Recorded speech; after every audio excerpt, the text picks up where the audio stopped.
Right, question 12 gives us a straight line equation, and we're asked to find the equation of the straight line perpendicular to this guy here, and we're told that it passes through the coordinate point 6, -5. Okay, first thing to do is to rearrange this equation so that we can see exactly what the gradient's up to.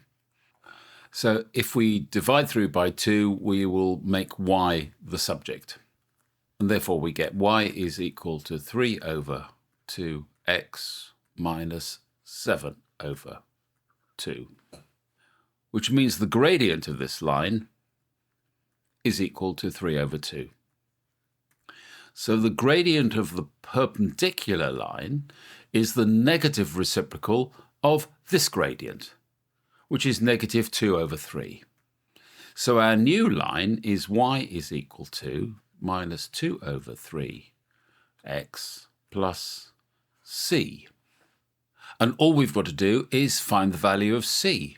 The good thing is that we know a coordinate point that this line passes through. So with this value of x and this value of y, if we pop that into our newfound equation, we should be able to find the value of c. So, substituting the value of x is equal to 6, y is equal to -5, we get -5 is equal to -2 over 3 multiplied by the 6, and this is plus c. And as expected in a non-calculator paper, the numbers work out quite well. 3 goes into the 6 2 times.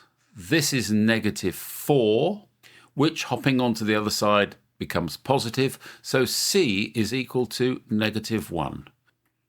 So the perpendicular line's equation is y is equal to -2 over 3x minus 1.